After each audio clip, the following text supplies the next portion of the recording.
Okay. Welcome to Poll 214. Today I'm going to talk about Marx and Marxism. First of all, let me just say something about the early roots of communism. Two of these figures that are important in this respect are Plato, and I think he's really important for one major reason, that he attempts to design an ideal society, and that of course was in the Republic, and you will recall that. And you can recall that amongst the elite, that is the guardians, they would have all things in common, and that would include the abolition of the family. And in the main, modern communists, the main objective is to eliminate all the bulwarks, if you like, that have contributed to civilization, which are interpreted very much in the Rousseauian sense of that they have been what has ultimately led to human lack of development, lack of moral and spiritual development.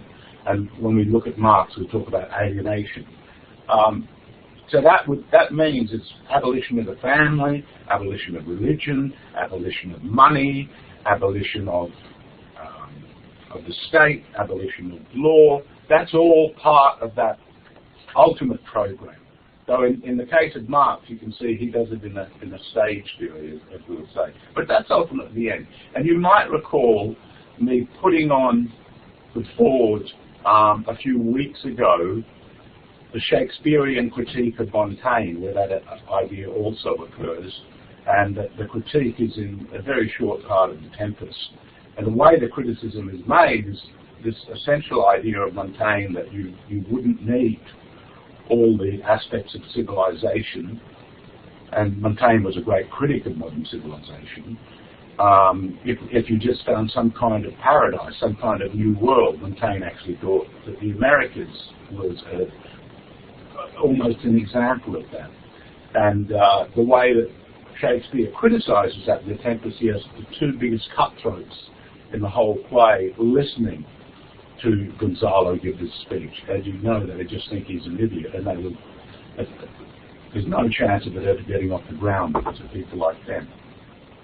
Thomas More had also written a little book called Utopia, and I would have gone into that in some detail. But the thing about Thomas More's Utopia, Plato's Republic, and Jean-Jacques Rousseau, and this is true of the Digger movement as well, which was basically agrarian communal. In some ways they have more in common with like the peasant movement in Russia in the 19th century, wanted collective ownership of land. But they can also be seen as an antecedent of certain developments in French socialism. Insofar as a lot of that is also, not all of it, as I'll explain in a moment, but a lot of that is also conceived of as agrarian and collective. The thing about all of those kinds of societies, including Utopia, as I said, which is very frugal, is that they're all a response to too much wealth, too much growth.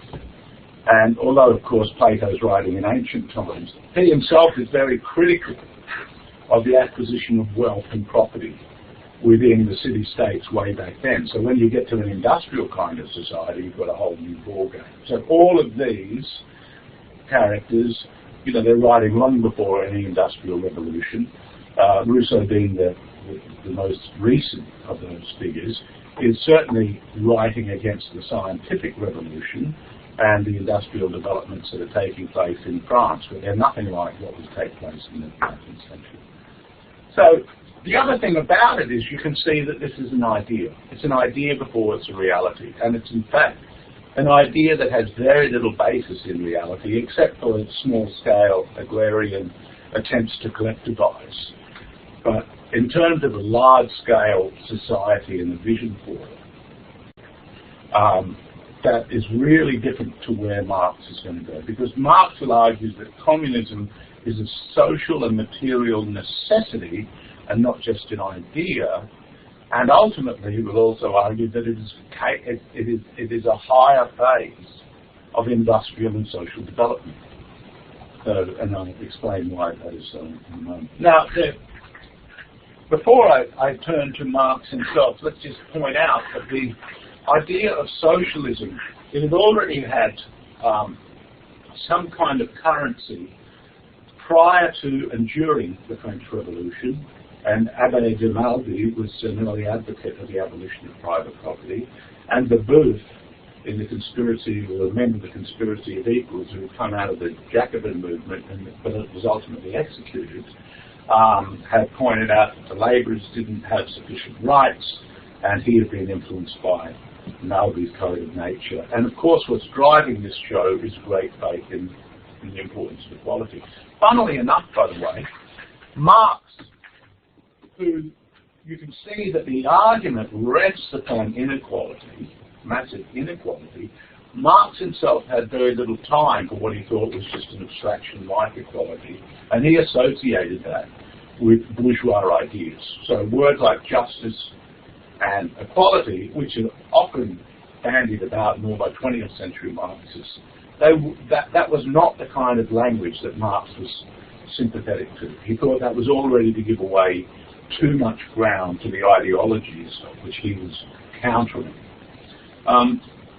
The word socialism, if not the idea, can be traced back to Saint-Simon student Pierre Leroux in 1831, although the term socialist had appeared by Robert Owen in 1827.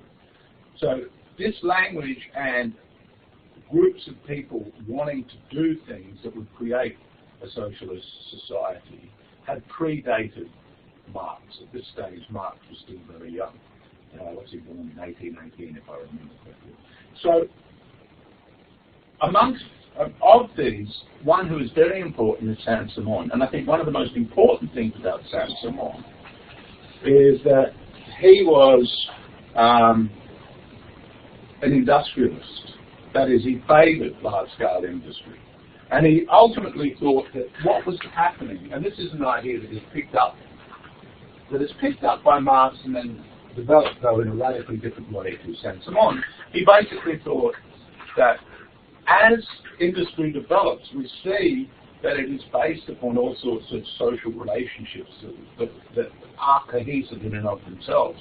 And he saw private property as creating a fraction or a fissure between property owners and those that are required to actually build things. And it's the building of things that produces, if you like, that the emphasis upon the Saint-Simonian system goes. Saint-Simon was a very interesting and important figure insofar as he had a lot of disciples. He was a visionary. And so he established his own school, which again, by the time Marx goes to France in the early 1840s, 1843, 1844, Saint-Simonians are a well-known group within the society. It doesn't mean that they hold political power or anything like that, but nevertheless there are ideas in the air. One important idea that comes out of Saint-Simon, which essentially is repeated by Marx and the Marxists, and it will be repeated by Vladimir Lenin, is also that politics will be replaced by the administration of things. So we come back to, you remember a fundamental disjunction I made between Montesquieu, who saw politics as basically a means of brokering between different interests, and Rousseau, who's intent on eliminating different interests. So you can see this formulation is one which doesn't see politics as conditioned upon necessary interests that emerge from the division of labour, but is basically something that is simply unnecessary. Once the labourers are so collectively cohesive around a common vision, and that's the point, is any such vision really possible, and then the mechanisms of relaying that information, acting upon that information, and indeed just willing the same things, that is all being retained in important ways by the way Marx thinks. So society is essentially going to be envisaged as a great workshop. In the case of Saint-Simon, he actually saw socialism as a new phase surpassing the Christian faith. And this idea, you'll find signs of remnants of it or affinities with it coming out of the German, or the group of young German thinkers of which Marx is one, in which religion is basically seen as a pre-enlightened cooperative means in which you basically, Marx would say it's opium for the people, that you put your faith in a beyond, but now with industrial society and with the kind of world we live, we can actually actualise all the things that the Christians really wanted, and we don't need the religious trappings of that. And in part, I think there is a link that has some sense behind it, insofar as you could say that one of the things that the early Christian communities was doing was trying to find the faithful, who were often the social outcasts. And you remember that the Christian faith primarily circulated initially, not only amongst the early Jews that were revolting against the imposition of Rome upon Judea and Roman values upon Judea, but also it was developed and really gained currency amongst the slaves. So Saint-Simon also saw that the natural classes were scientists, artists and industrialists, that they somehow would garner the authority that everyone could muster around and agree. But again, underneath it is this Rousseauian idea of harmony, collective harmony. There's a few other famous socialists. I'll just very briefly mention them, mainly because if you read the Communist Manifesto, a number of these will come up. And ultimately, Marx will be very critical of all of these because he says the utopian socialists. What he means by that is they lack a method to make socialism actual. And he believes he's got that method, and that method comes out of his insights into history. And he thinks they just don't want that. So someone like Charles Fourier, who dreams up all these collective schemes and experiments, he's waiting around for a rich benefactor. And he has a theory of the power of attraction. It's basically harmony will prevail if people just do what they want.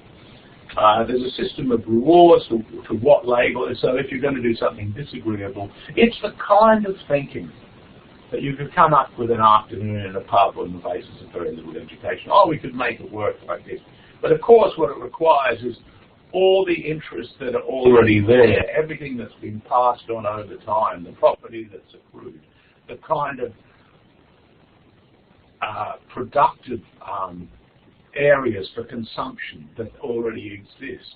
It all moves away from the fact that modern production is based upon consumer signals and productive responses and the transference of resources into what consumers want, and they don't express their wants through sitting around and having a discussion and having a vote on it, because you'd never get anywhere. Think of the economists use the term opportunity cost. Think of the opportunity cost. You wouldn't be actually making things, you'd be talking about things.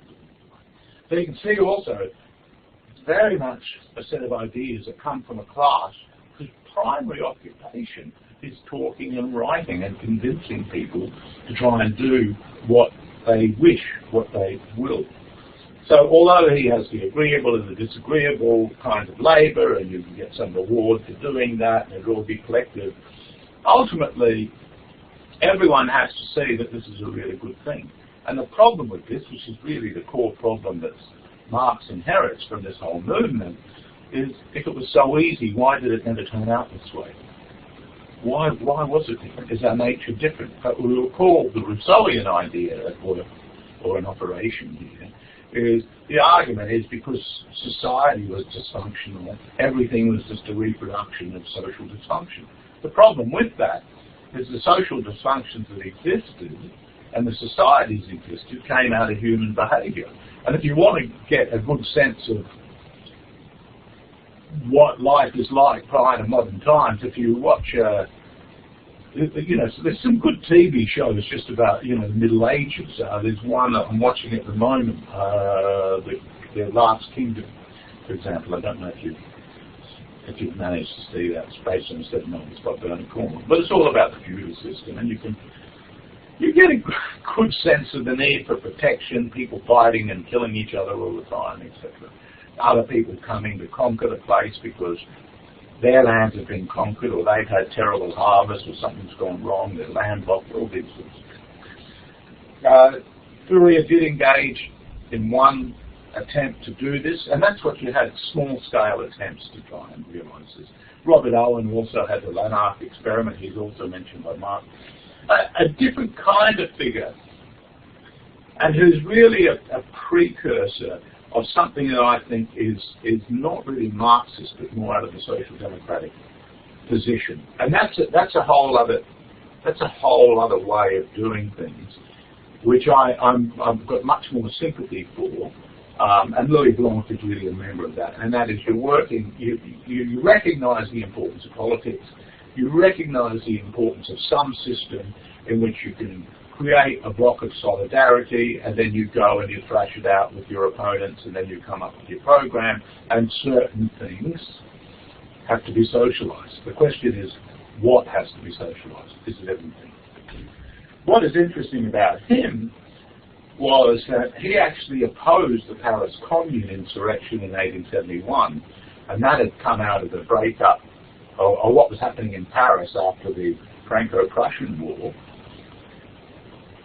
And he had opposed that, whereas Marx will, and not only Marx, but the Leninists and Marxists generally see the Paris Commune, which was a very short-lived affair, brutally suppressed, mainly conducted, not by Marxist proletariat, but mainly conducted by shopkeepers and artisans and that kind of person. But they basically wanted an independent Paris under their control, and as I said, that was brutally suppressed. And that would become a kind of emblematic moment within the communist movement. Another character who's worth mentioning is Pierre Proudhon, who came up with this very famous formulation, property of theft, and all communists tend to agree with that formulation. But he basically wanted to see small parcels of land distributed all throughout France, so it was primarily agrarian socialism, and Marx himself really mocks Proudhon, although at times they did know each other and had capital relations. He wrote a book called The Poverty of Philosophy, in which his system put on attack. Indeed, a lot of Marx's writings are attacking other socialists. And then there's Louis Blanc, and I'll just mention him because in many ways he's a prototype of what the Leninist movement will be and what was also happening in Russia. And that was a basically secret society born. So it's a modality of organisation to try and realise the grander project of communism. Now when we come to Karl Marx, I do recommend that you read the Communist Manifesto. It's short, it's easy to read, it's very polemical, the polemic is of very high quality as far as polemics go, but the most important work that he did, and that he spent a lifetime working on, and he never completed it, he only published volume 1 in his lifetime, was a book called Das Kapital, or Capital. And I'll talk about some of the key ideas of that a bit later. Posthumously published with volumes 2 and 3, and Engels had to edit them, and they're a bit of a dog's breakfast to read, because Engels has just got bits and pieces of manuscript that he's trying to shuffle together. And then there's all these massive notes on other economists by Marx, which appears in multiple volumes. I've got them called Theories of Surplus Volume. And I think there's 3, and then the volume 3 is divided into 3, so it's like 6 volumes or something like that. The Grundrisse also got published much later. This is after Engels, as did the 1844 manuscripts. And they're important works in different ways. The 1844 manuscripts, which I will refer to a bit later, were written when Marx was very young, and when he really hits upon communism and he starts reading political economy and he's reading the socialists and he's positioning himself. But he ultimately is, you can see that the whole idea is formed all in one go, but what is lacking is the economic theory which capital provides, which is meant for Marx and for Marx to provide a compelling argument about why his theory has understood objective reality. Now, one thing that's very interesting is how much Marx's influence upon radical social thought of a type I'll talk about in week 12, how it tends to use the idea of historical laws, Marx does, whereas this later group in the 60s generation, any talk of objectivity like that is thrown out. Some other works of his were The Holy Family. That's a philosophical work. Essentially, you get a good idea of what his philosophy is.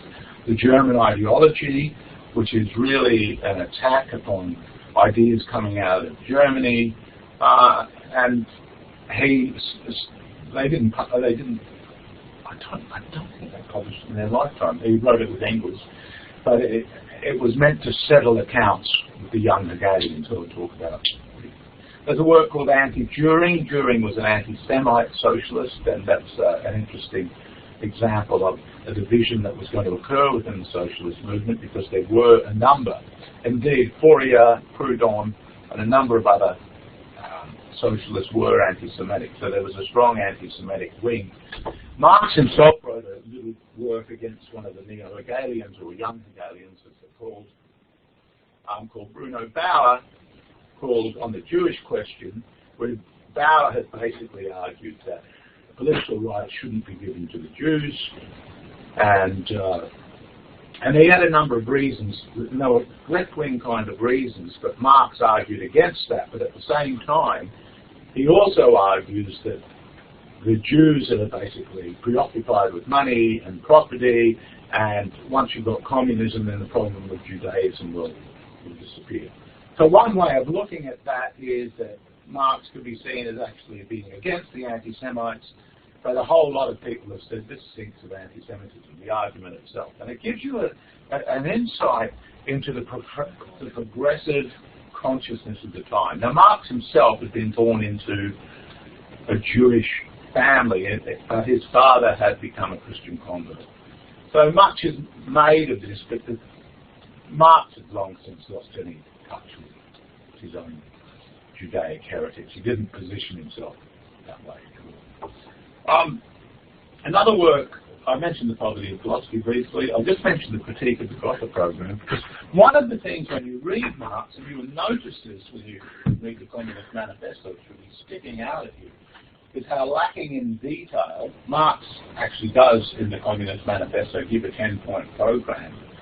The most important of which, I think, is his argument for the industrialization of agriculture. And if you think of what happens to the peasants in Russia and in China with the collectivization, that is the mass murder or the mass slaughter of the peasantry because of trying to implement that particular component of the program. And there's a whole lot of reasons why the communists would want to do that.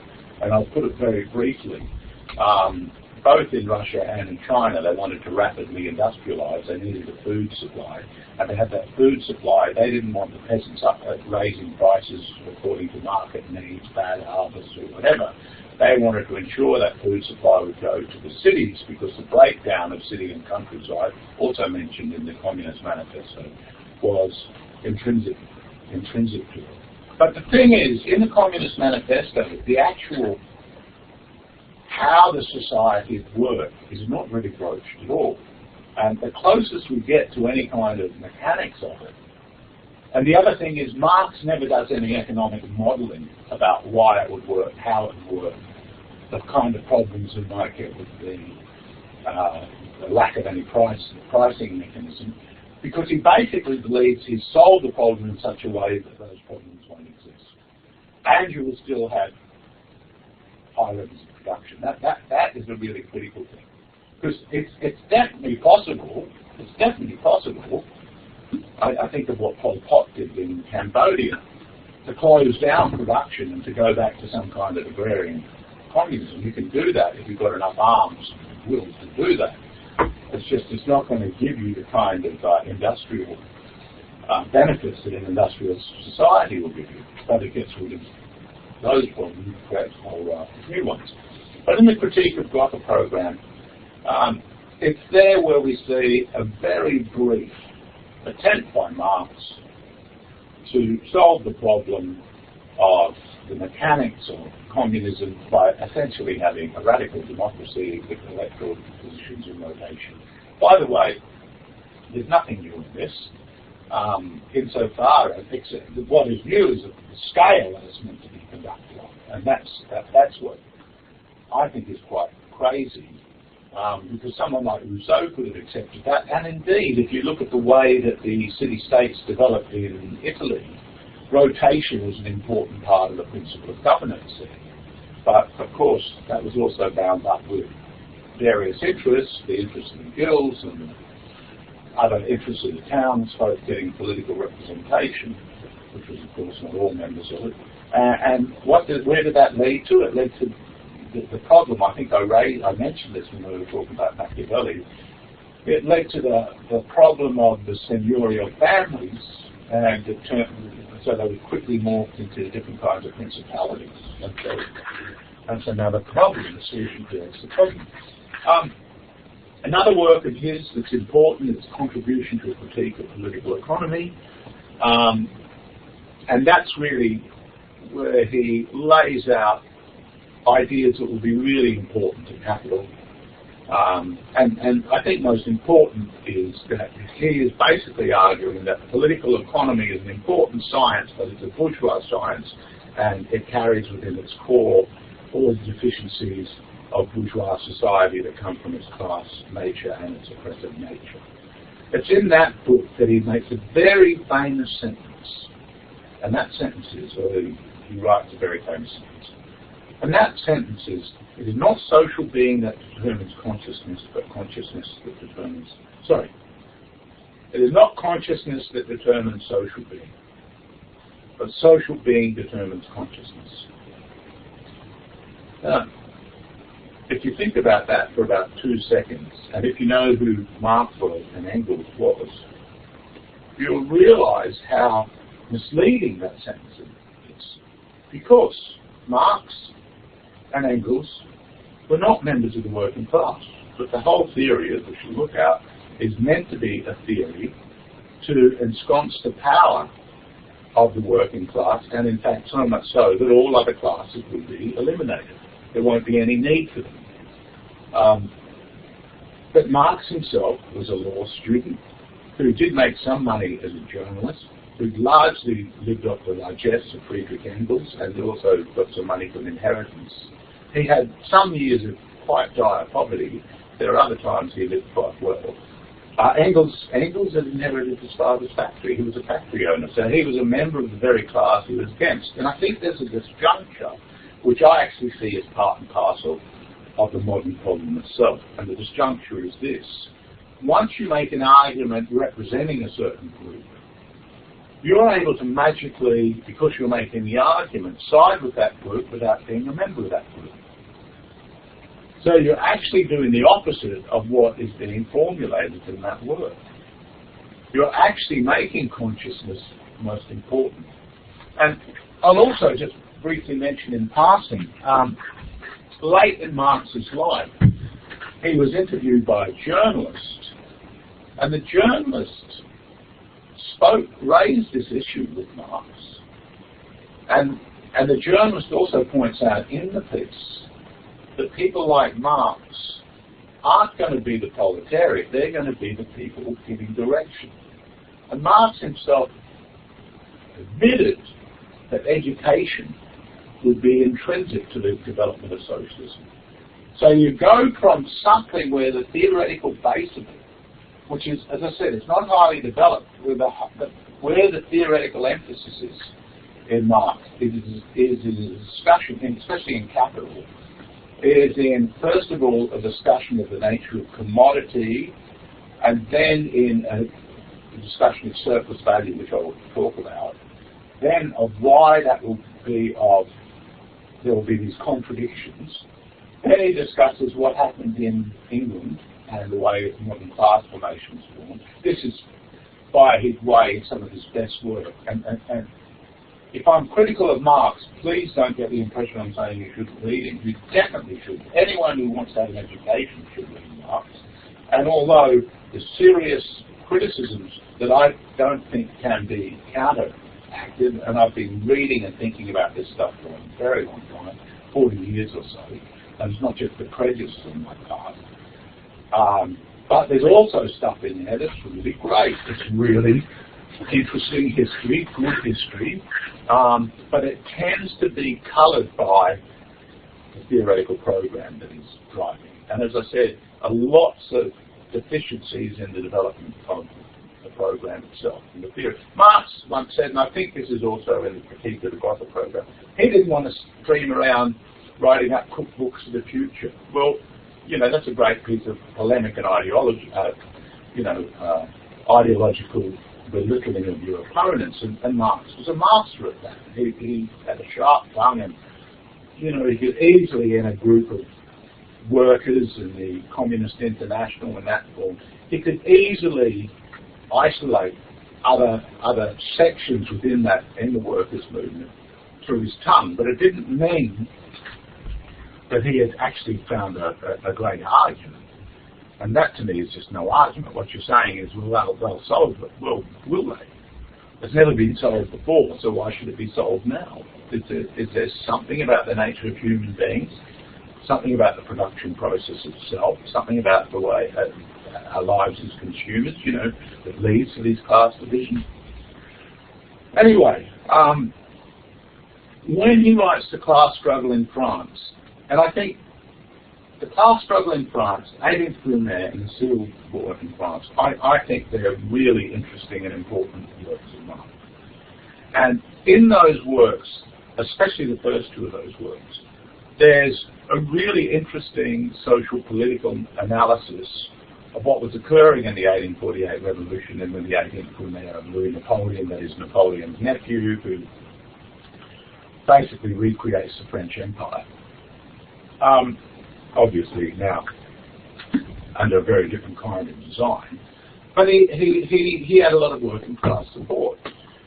And so Marx is talking about the different contradictions occurring within capital itself, especially between finance and industrial capital, between the agrarian and rural communities, and then between the petty bourgeoisie and the larger bourgeoisie, you know, the merchants and traders, etc. And my thinking is, had Marx pursued that and dropped the objective, the end that he thought history was running in, he would be remembered, but he would have had to make some modifications to that. But he had really laid down the basis for a very good way of analysing society through class, because I do think that Marx is a very important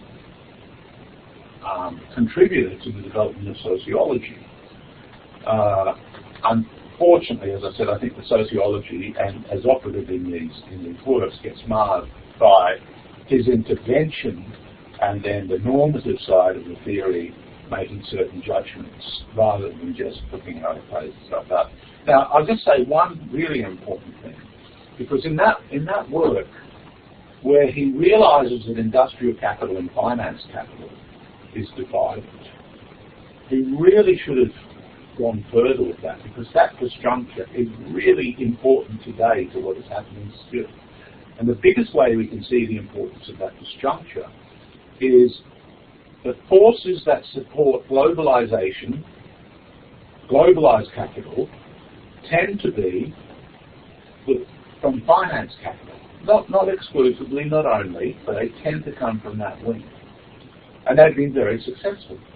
And the kind of reactions you see that are made in the United States by people supporting Donald Trump, or people who vote for Brexit, or people in Western Europe who support some of the more right-wing parties, they are all looking for some kind of cooperation between local industry and the working class. But they all see a natural juncture between the working class within those areas and regions and industrial capital within those areas and regions. And tariffs, for example, is a very good example of when, and that's all in the news at the moment because of the stuff going on between the USA and China. Tariffs, by the way, was throughout much of the 20th century, a great deal of the 20th century, up until you got the EU and up until the real victory that started to occur for finance capital during the 1970s to the 1980s, tariffs have been an important part of national development. And this also points out to something else, that there's a natural dialectic between the development of the state, the classes, and markets. That Marx, as I said, he creates cleavage in which that dialectic is seen as unreal or unnecessary or was ultimately serving. And when you read Capital, you will notice that the core of the whole thing is industrial capital. Finance capital doesn't really play a role in it. So Marx's admission of that is, given he's aware of it, it's quite staggering. But one of the reasons that becomes a myth is, as you can see, that the whole theoretical framework he's got to make the case for the necessity of communism is based upon looking at his understanding and his theory about industrial capital. So finance capital just becomes something to facilitate that or respond to that, when in point of fact, it's not just that, even though of course what finance capital does is it looks for places where industrial development can take place. But there is an interest way and beyond the nation state or any kind of locality. And that's something else that Marx tends to ignore. He does, some of his journalistic writings do talk about nationalist struggles, and he has a position on the various nationalist struggles. But in the main, he tends to ignore culture, and culture also, of course, intrinsic to any kind of sense of nation. Now, in the Civil War in France, he writes about the Paris Commune and its bloody suppression, and that's a very good read. It tends to be very influential in the way that people read that, though there are other works out there that give you another take on it besides mine. Engels, his collaborator in a number of these books, he, as I mentioned, collaborated on German ideology and Dühring. I think he collaborated on the Holy Family, I'm not sure. But he wrote some works in his own right, and indeed, in the earlier part of the 20th century, besides the manifesto, not that many, people sat down and really read Capital. That tended to be left to the theoreticians within the field. But his works were more populist, and Socialism, Utopian and Scientific, which picks up the idea developed in the manifesto about which socialism is just, hot air and why we're scientific. And his work, The Condition of the Working Class in England in 1844, and The Origins of the Family, were all widely read. There tends to be a point of view now that Engels is a bit of a dummy, and a lot of the misunderstanding of Marx comes from Engels. I really see nothing plausible at all in this kind of argument. They so closely collaborated, they were such good friends. Engels would always defer to what he thought was the genius of Karl, but nevertheless.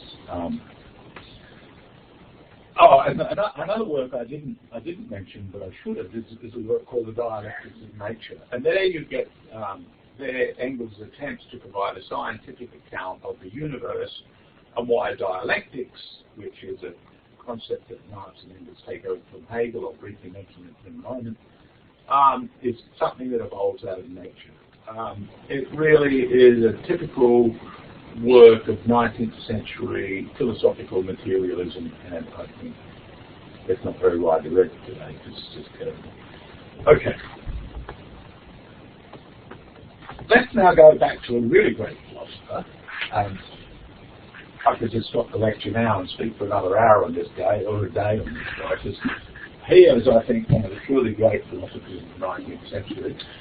It doesn't mean I think he gets everything right, but gee, he's clever and he makes some great insights. The point I mentioned him is when Marx was a student, Hegel's influence amongst the elite interested in philosophy and the issues of the day was just enormous. It was enormous. And the student group, or group of young thinkers, which Marx would attach himself to, and Engels would be part of this group, they were all in some ways reacting to, but influenced by Hegel. But primarily reacting to some central thing. There were another group of Hegelian thinkers who basically repeated Hegel. They were often called the right-wing Hegelians. but their historical influence was negligible. And indeed, apart from the Leptogalians, for much of the 19th century, after this blaze of the earlier part of the 19th century, he tended to be unread, but there was a revival of Hegel later in the 20th century. Now, I just want to go through the Mickey Mouse match Kellogg's cornflake back of the pack version of what Hegel is on about. First of all, we could say that he was to history as Descartes was to the naturalist sciences. He saw knowledge of history as the key to human betterment, because he saw that reason and history operate in tandem. So if you're talking about reason, then you're also talking about its development, and the development of history is the development of reason. Development of history is the development of reason. He is critical, hugely critical, of all the philosophers that precede him. He's critical because essentially he sees that modern philosophy gives birth to the Enlightenment, and the Enlightenment is predicated upon what he thinks is a very deficient understanding of reason. And you will recall me talking about the elevation of the understanding within philosophers like Descartes, Locke, and various others, including Immanuel Kant. Kant was an almost contemporary, he was still alive when Kant was older, and an old man. And Hegel was a student at that time. But he saw, what he basically saw was that what is being ignored in this is the way in which the social, the historical, and reason all form a unity. One criticism that can rightly be made of Hegel is that ultimately society and history become too philosophized. That is, too many of the contingencies are being left out. Because he basically also, and here's the really short argument, he says, what reason does is it takes things that we see as divided and puts them together. It reconciles the different judgments, the different understandings that we have about things. So it provides a point of unity. And he says it's impossible for us to think without drawing upon this unity. We think in a coherent manner. There's a coherence to this. And he sees that the basis of that coherence, and he takes some ideas that have been developed by Immanuel Kant, a guy called Fichte, who we looked at last week, and another character called Schelling, who's really interesting, but I won't go into it. And he sees that what has now been realized is that for the coherence, for us to have a coherent understanding of ourselves, our institutions and history, that means there's some logical components that are inbuilt into how we think.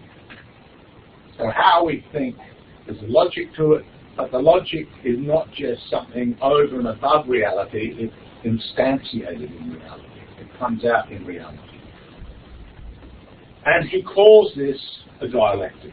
And what he means by that, one simple way that this has often been said, I think this is a very crude and ultimately unhappy way, though Engels repeats this, is the idea that things operate in tandem. You have a thesis, counter-thesis, or an antithesis. And then reason provides a synthesis. Well, that's a very crude understanding of it. I'll just say that. What Hegel does see, though, is he sees that things work in opposition to each other, and that they develop through their oppositionality. And the understanding versus reason is one such opposition, and he finds countless examples of this with contemporary philosophers and modern philosophers. And he's right, you can see it. And when you get it, you think, God, that's so clever, he's done that. The dialectic is ultimately the movement of thought. And here I'll give you one other example which comes from an earlier work because I don't mention that. And it says, if I say arose as arose, I've said nothing. But the very form of my sentence, arose as arose, or A equals A, suggests that there's a subject and a predicate. And when we go following the predication of that, then it's the becoming of it and the development of that that we're looking for. I have just given a very bowdlerized version of Hegel. I'm just trying to get across to you its simplest element. But please just remember, if I've said arose as arose, I've said nothing. So I've given being, I've given nothing, and if I want something, then I require becoming. And then he looks at, and you notice there are ways of classifying being, nothing, becoming, something, something is, and then we start looking at the range of predications upon it.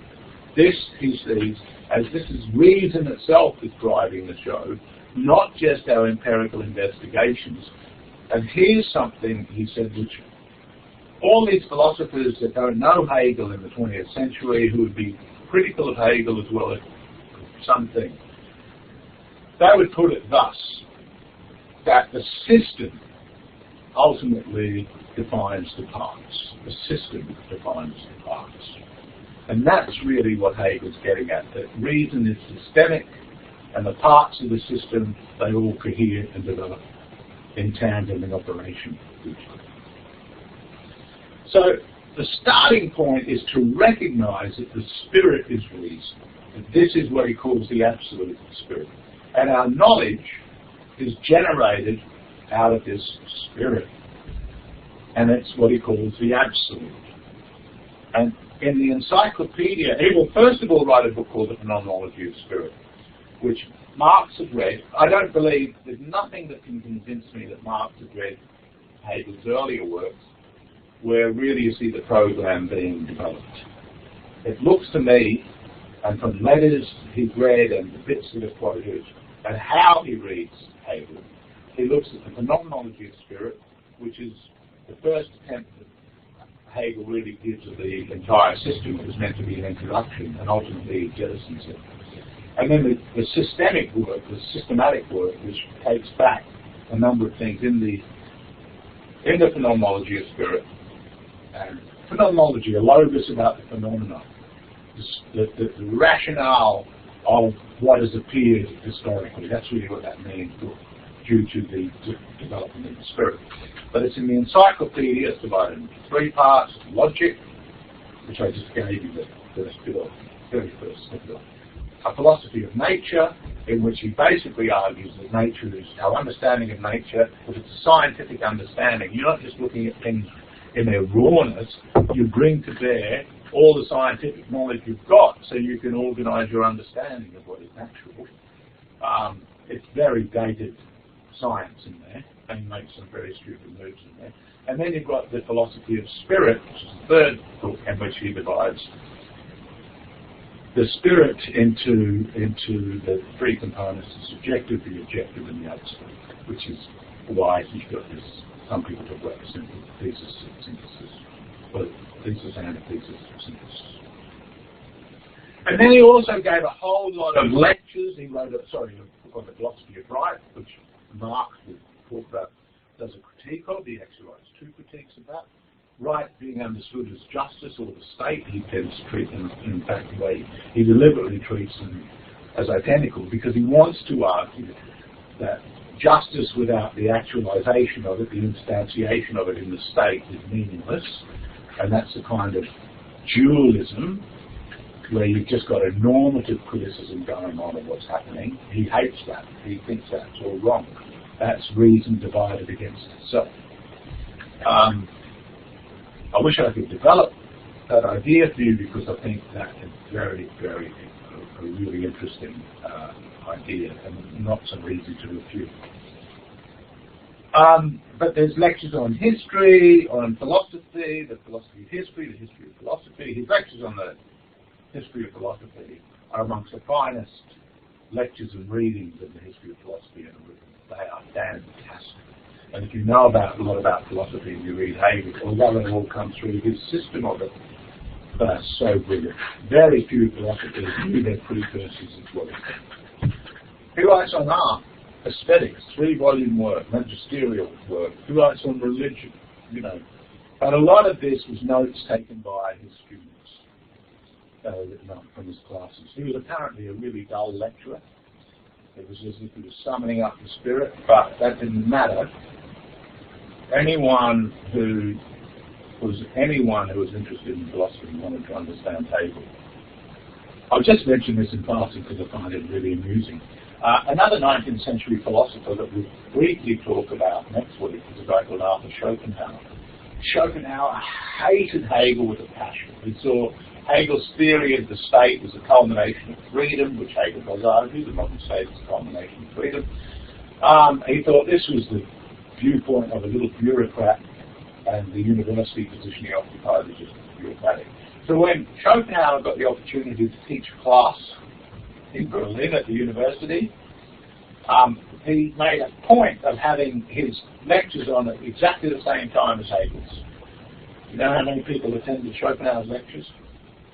None. None. So he made a point of it. Okay. So if history reflects the powers which are intrinsic to the mind and the logic starts out the mind, it also emphasised the need to be reconciled, that is, our institutions are our spirit, our mind, and its development writ large. And he argued we need to understand that so we don't keep leaping into some kind of alternative reality, which is just of our own mind's own making. You can see how anti the radical imagination is. That it's an evolutionary idea and it's an institutionalist idea, and it's very much in the spirit of Montesquieu and even Aristotle. So we need to. So that's its conservative side, and the young Hegelians, who were in some ways bewitched by certain ideas of Hegel, especially about the idea of historical development, they really didn't like this part of the system. And that's why they were called left-wing Hegelians. And in a way, they all side in important ways, even though often unconsciously, with Hegel's enemies. That is, or with those philosophers that Hegel is attacking, who basically put their ideas about how reality should be above reality as it is. And Hegel has a famous formulation that appears in the philosophy of right, that the real is rational. The real is rational. And that's exactly what Marxists and neo-Hegelians argued. They said it's not rational. But we'll see that Marx keeps something from that. Now, I mentioned this group of you young Hegelians. They were a cluster, and they all wrote, discussed things, and they all had their moment in the sun. David Strauss's book, The Life of Jesus, was a bestseller. He was much more moderate than the others, but much less radical. Bruno Bauer wrote a whole stack of works in which he basically saw Hegel as an atheist, and his primary emphasis was on the critique of religion. So when he attacks Judaism, it's not just the case of an anti-Semite, he's really anti-religious. And he sees the root of the rot of the world as coming out of this Judaic root of Christianity. Marx was friends for a while with a journalist who was called Arnold Ruger. He tended to go off in a more liberal direction, and it was criticising the state around him. There was a character called Max Stirner. He wrote a book called The Ego on His Own, in which he basically asserted, I am the centre of all things. It's very much like Victor, actually, only a more populous version.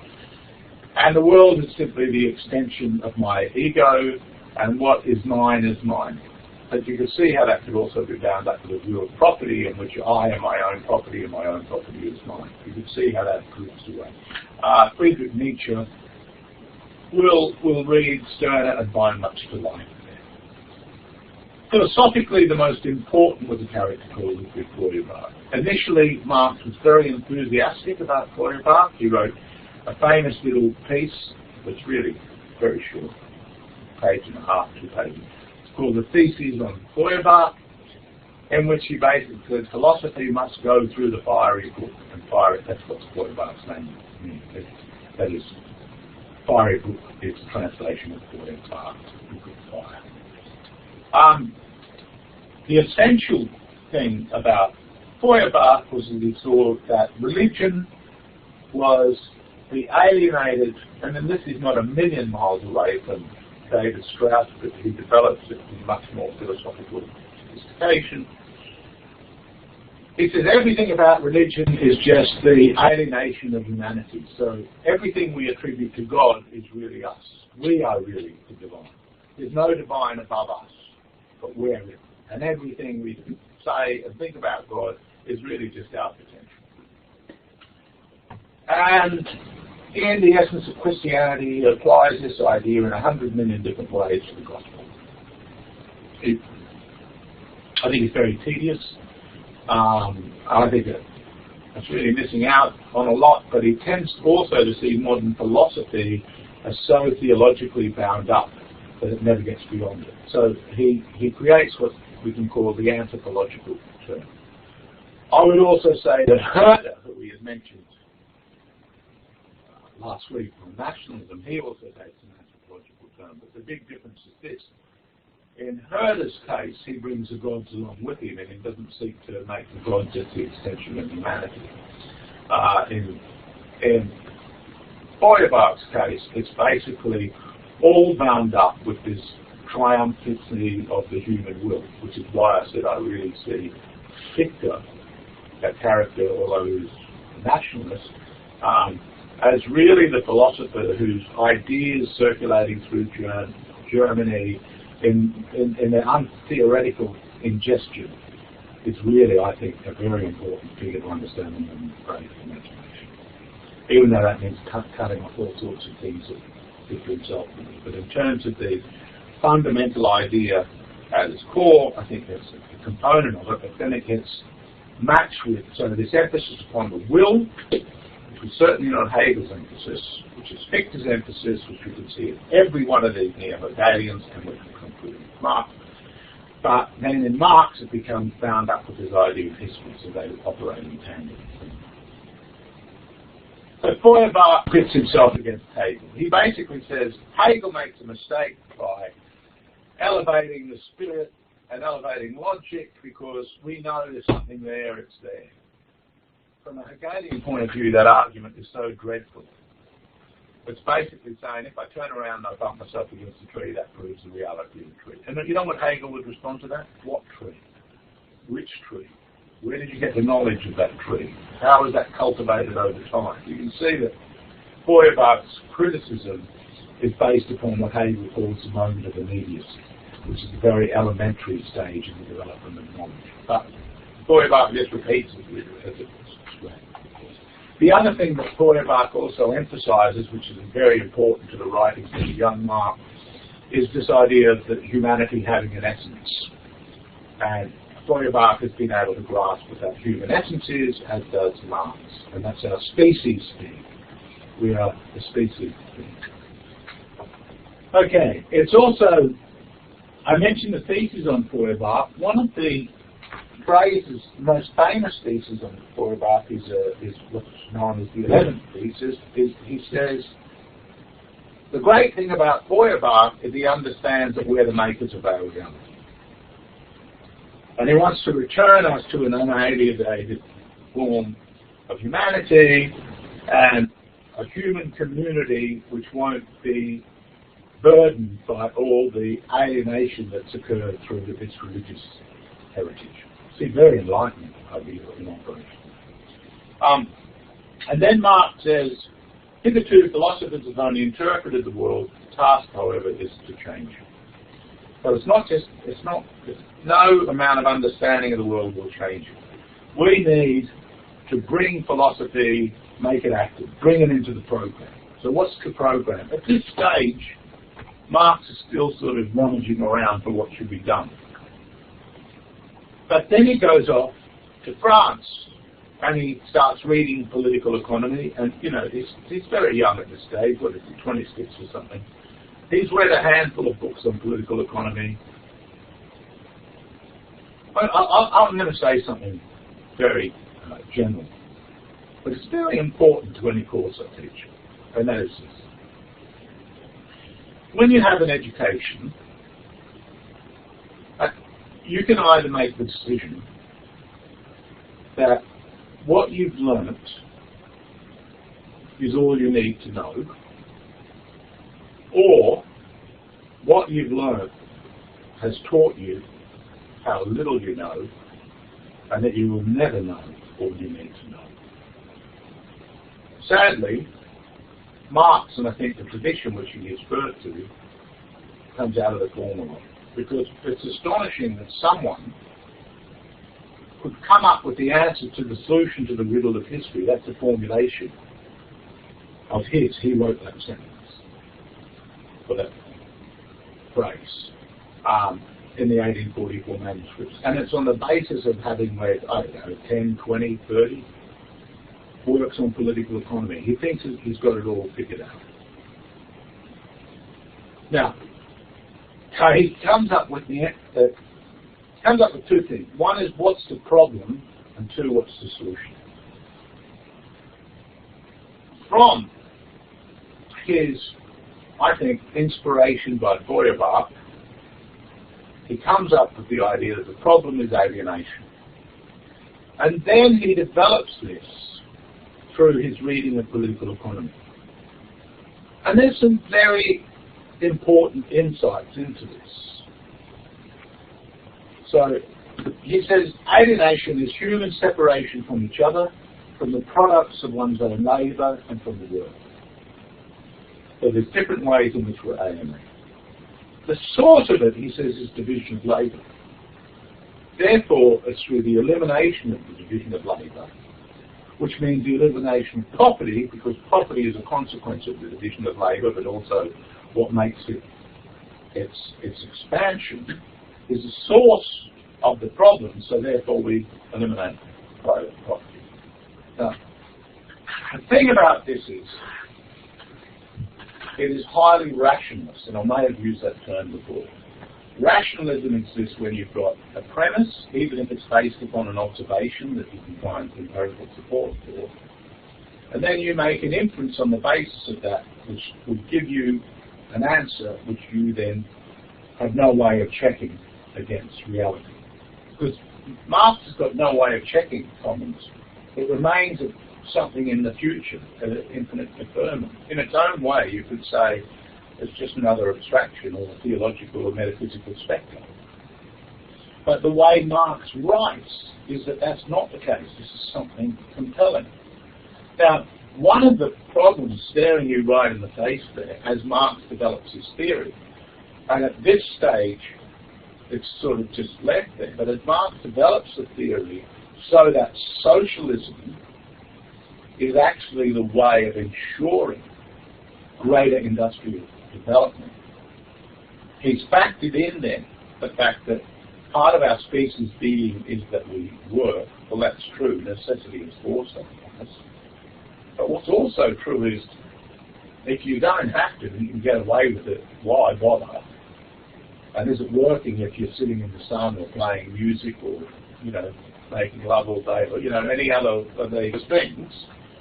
Why do you want to organise yourself in such a way that you cooperate collectively in the industrial process, which can only exist if there is a division of labour? The Marx's ultimate answer to that, because he doesn't really ever confront that square on, and this is a serious deficiency in Marx as an economic theorist, is he never does models and never really questions his own position. He repeats it, he develops it, he gives theoretical nuances to it, but he doesn't actually question it. The thing that he does say, and it's tucked away in what he didn't publish in his lifetime, in a footnote of the third volume of Capital, where he says, communism will bring about a shortening of the working day. So that's ultimately what you're going to get. That's the best. That's really the best it could do. You shifted a million miles away from this, but that's the best you could do. The problem would be, how can you demonstrate you don't have a division of labour? Now, earlier, so when he wrote the German ideology, and again it's done in that manner of sneering invective, which, as I said, Marx was a master of, he says, what will life be like under communism? And he says, it'll be, I might get the order wrong, this is hunting in the morning, fishing in the afternoon, and reading in the evening. Well, you may notice from that's a little bit like Gonzalo's, only you've got books writing, and someone had to do the book. Not only write them, but find a way to produce them, and in which case you need a division of labour to get the stuff to write on, to get the type set, unless it's on some kind of parchment, stone or something like that. You need someone to do something, but the way he's presented it, it's all very self-serving. It could have been written by Max Stirner, who is the object of Marx's attack. That's why I mentioned Stirner, because it's so anti-cooperative, it's so personal, it's so egoic. Okay. This, I think, is one of the most interesting passages from the young Marx, and he wrote it in 1844, and it was a critique of Hegel's philosophy of right and liberty. And this is, he raised the question, where's the positive possibility of the German emancipation? I'm not going to read this, I do want you to read this. But the reasoning is this, that the class that is the most wretched is also the most radicalized. The class which society depends on is ultimately the class that is the labour-producing class, what he would later call labour. Germany is underdeveloped industrially. So Germany compensates for its underdevelopment by being over-theoretical and being overly philosophical. And ultimately, Germany will provide the theoretical head, because of its underdevelopment, for a proletariat revolution, which will be the kind of revolution that will ultimately provide the spiritual basis for philosophy. That will be what gives it its heart, because these are the people that, I'll put it in my own terms, are bound to inherit the earth. The future is theirs. Their impoverishment, in a sense, gives them their universality. So he's come up with this at the ripe old age of 26. And I would have to say, everything else he does is really an attempt to justify that. He's the German philosopher, he's got the German theory. Ultimately, he will see that England is the most developed country economically, so that's why he focuses on England and capital. Though how capital develops in other European countries is actually, you can't really take England as a prototype. It's a similar kind of error to what Hegel does when he writes the philosophy of right. Hegel takes Prussia as a kind of height of development of the modern state, and you just go, why?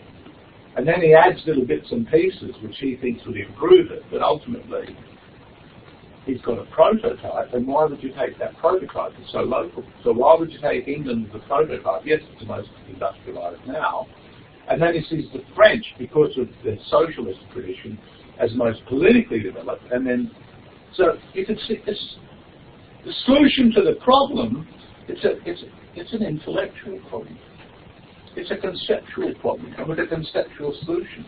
And yet it's presented and it's responsive, it's a response to historical conditions, but the history has been so filtered to fit these little ideas that constitute it. The history is largely being ignored. And this goes hand in hand with the fact that Marx reads the entirety of human history as an essentially one which is explained through class antagonism. I'll talk about that. And this is bound up with what he calls the materialist theory of history.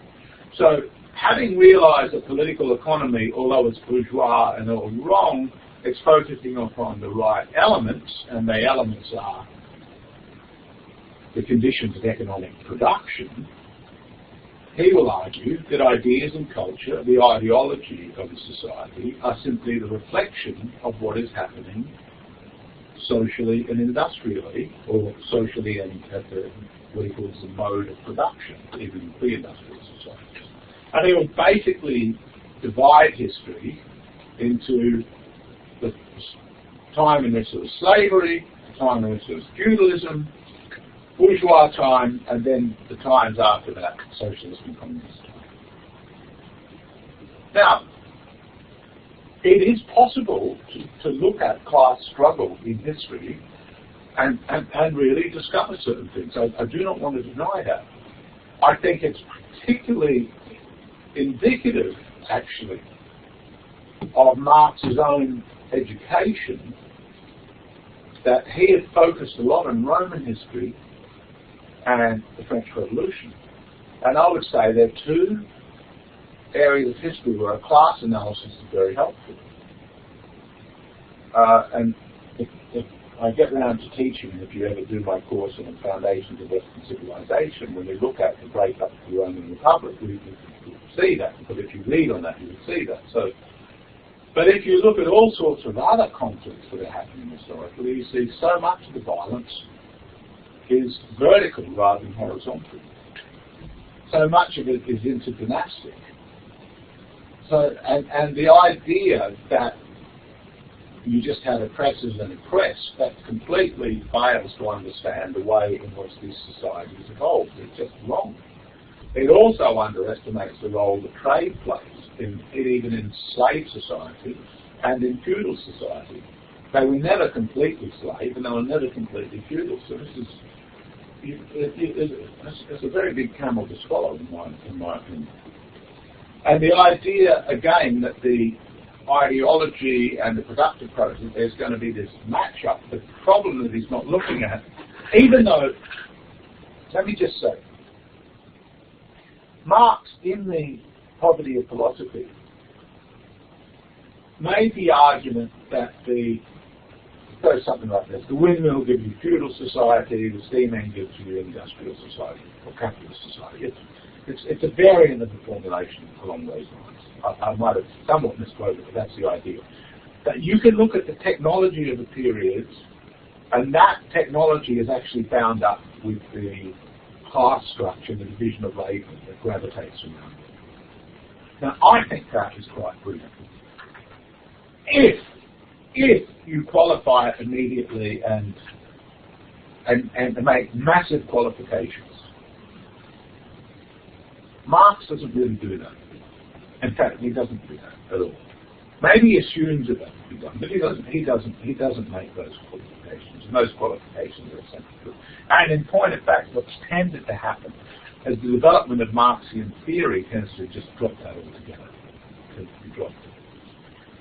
But I think, actually, that sociologically, you cannot afford to overlook technology and class. So I'm kind of with Marx up to a point on that, but I think he does too much. So his focus is going to be upon economic relations. And again, I'll just repeat, focus upon economic relations, I think that's great. I think that's the way. But he's not unique to doing that, because other political economists were doing that. But they didn't do it in a way that fitted Marx's script. So what classes are the relationships to the means, what he calls the means of production, the technology that we do. And the means of production today are primarily factories, equipment, land. And private property is the personal ownership of the means of production, or what he calls capital. That's why he says bourgeois society is capitalist society. Now, so what you've got a picture of is history as a conflict between classes, and the social placement, opportunity and power classes, are in conflict with the ruling classes, and over time the poorer classes keep shifting And over time, the industrial proletariat takes the place of the agrarian, the peasantry. They go into the cities, but then they overtake the places of the poor, unemployed there, or the poorer classes operating in the cities. But they will all get basically mustered into, cordoned off into the factories. So it's a big workshop, and industrial labour is what really counts. They bring to that their simple capacity to produce what he calls their labour power. They're just there, they only exist to make a profit for capitalists.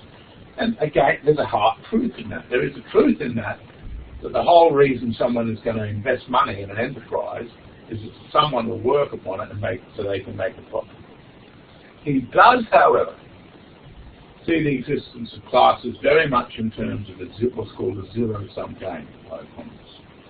At the same time, he does argue, and this is very strong and this is often pointed out by supporters of Marx, where they will say, oh, look, he writes all these great things about the achievements of bourgeois society in the Communist Manifesto. Yes, he does that. But anyone who had an inkling of political economy would do that. There's nothing special in doing it. The real rub is whether or not he thinks you need private property in order to continue that process. And his whole argument is, no, you don't. And he argues only a class society will alleviate the big problems, what he sees as a permanent pool of unemployment. He discusses that and gives reasons for that in Capital. Poverty, he has argued right from the beginning that there would be, and in one place he calls it the iron law of impoverishment, that they would become increasingly impoverished. There would be alienation and there would be class warfare. And it's the resolution of this through the victory in class warfare of the industrial working class, which begins a new history. That's a phrase he uses in Contribution to the Critique of Political Economy, on which human potential will be fulfilled.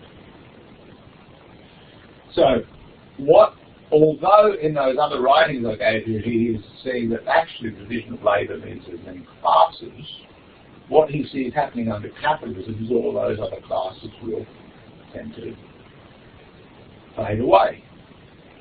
At the time he's writing, they're far from fading.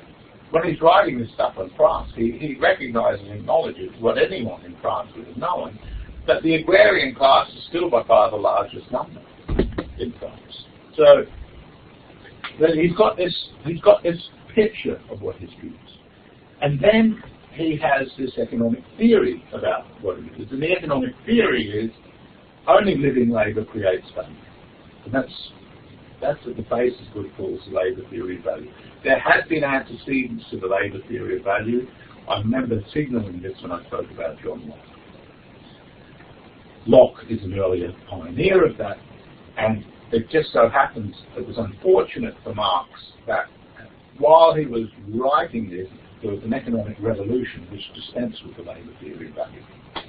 The work by a character called Jevons, what would become marginal utility theory, and if anyone learns economics today, everything comes after Jevons from what they're doing. There'll be a bit about it soon. So he argues that it's very important. Only living labour creates labour. I'm going to contrast this immediately with how a modern economist would see it. And so what comes out of Jevons is, modern economist argues there are factors of production, and those factors all in different ways contribute to profit. One of the intrinsic factors of that, one of the important factors, is capital itself. But then there is labour and labour power, and then there's all these other things as well. But also, ultimately, what you're looking at when you're looking at the productive system is you're looking at pricing. And pricing will tell you whether or not you can afford to make something or keep making it, or whether it's profitable, and whether the factors of production you want to pay for, which you as any investor, and that may mean you're in a pension fund, like people have superannuation, or just your money in the bank, or the money you pay your mortgage, and so on and so on. That whether or not this is actually being directed into productive areas, that is profitable areas, because that's the only way you can measure. So that's the way. So you see, in that way of talking about it, there's nothing special about labour. And if you've got labour but you don't have capital, you've got nothing. Or you've got very little. You might have a cottage industry, or you're working from home and you can set up a business. But then if you want it to grow, you'll need capital. Marx takes capital for granted because he says it's dead labour. And so what he's done is immediately put the terms, though he never says this, in a moral framework. It's should you be able to invest something and get a profit on it if you don't do the work? That's the question behind it. And he's clearly answering no, but he's presenting this as if it's an economic theory. And that is the problem with any economist who's not a Marxist economist, of which there are very few nowadays. But that's the problem from the modern economic point of view. This is not really, in fact, what you've got is when you talk about the labour theory of value, you don't really need the pricing mechanism. All that you're interested from Marx's point of view is the cost, and you can see this all laid out in Capital, the cost that's being paid for the produce you get, the money you give to the worker, and then the profit you make, which is really taking from the worker the profit they should have had. But of course the worker wouldn't be there without the capitalist. It's true, the capitalist wouldn't be there without the worker. But instead of this being a dialectical relationship, Marx sees this as a relationship of such polarization that any kind of compromise from the workers is actually to be a fool or a mug, as to participate in the theft that the capitalists perform. Now, Marx does recognise, and there's a very interesting and important part of the theory, but again, I don't think you actually need this theory to see this, but it is something to cast light on, and that's why some economists doing history of economics will be quite generous to Marx in this respect. He argues that the value, labour value, surplus value can be divided into two types, what he calls absolute or relative.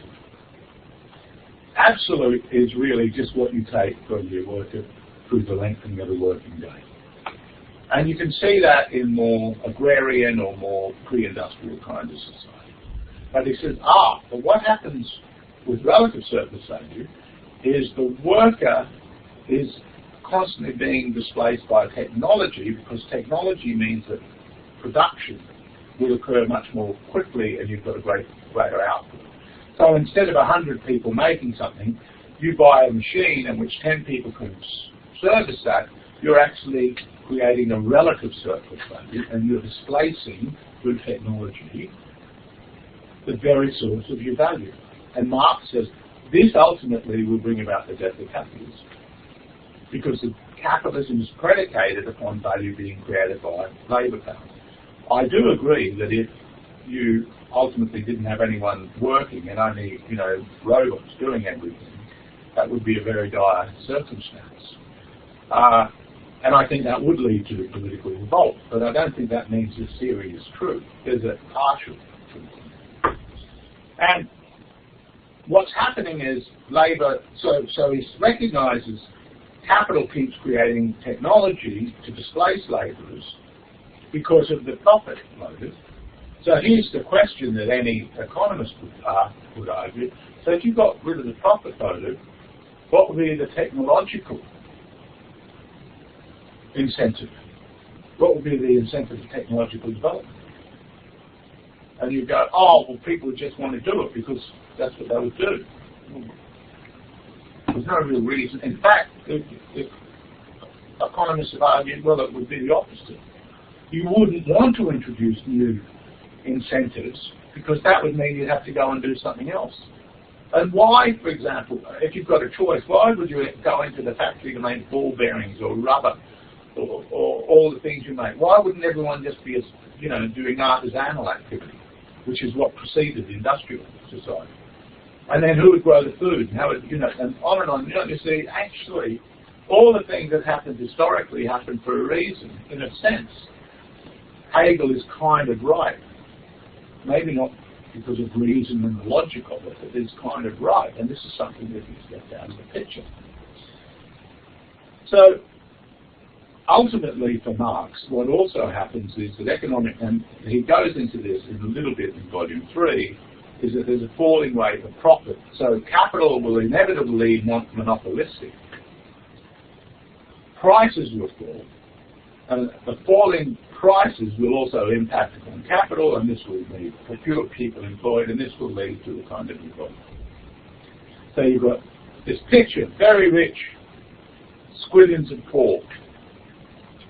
Well, one of the reasons that hasn't happened is because actually the state and capital and labour are all working in kind of tandem. It doesn't mean it's equal. It's not equal. It's not equal. But one of the things the state would do is come and is provide welfare benefits when it can extract enough resources to be able to do that. And the other thing is human ingenuity and incentive is such that we still keep coming up with new things, new industries that have been completely unpredicted. And as is industry growth develop, one of the things we've noticed is intellectual capital is by far more important than sheer labour power. And that can be displaced to poorer areas, but part of that displacement process that has occurred is that's led a lot of working class people to be unemployed, and that leads to a reaction. Of course, that's really true. So capitalism is a system. In fact, it's only a component of a system, because the system, insofar as we could talk about, also involves statism. The state to provide the education, the state to provide the various resources behind it. And it's true, it was the working class demands and the social democratic parties that helped create that. So, yes, there are antagonisms. Marx isn't wrong to talk about antagonism. It's not all happy. But the way he represents the position was it just didn't turn out that way historically. And he thought socialist revolution would be inevitable, and because the concentration of capital was so socialized, that it was just a question of people coming in, taking over, and that would be socialism, and that would be, it briefly uses a phrase which tends to have a large pedigree, but he doesn't use it very often, and there'd be a dictatorship of the proletariat, and that's basically to make sure the other classes don't come down. What happened to Marx was that this vision of the inevitability, and he says this, it's inevitable, that capital versus labour power versus the proletariat, the great day of explosion, of revolution. And remember, at the time Marx was writing, there's actually very few parts of the world that are even remotely industrialised. So this is conceived globally. Towards the end of his life, I think, and this is being projected by Garrett Stedman Jones, who used to be a Marxist in his younger days and became a structuralist, and now I'm not sure what he is, but he wrote pretty recently a biography of Marx, where he spends a lot of time rummaging around, digging up all the stuff that Marx had said when he should have been finishing Capital, and he wasn't getting around to doing it, where he's talking to other socialists, and you can see developments in Russia especially are intriguing him. And he basically all but tears up the theory by saying, well, perhaps Russia has another way of doing things. Okay. Look, we can leave it there. I moved through it. I will add this to next week's lecture, the last 4 or 5 points I want to make about Marxism. Marx and Nietzsche are opposites in many ways, but they may be pairing. Okay. We thought this would be a bit shorter this week. Cheers.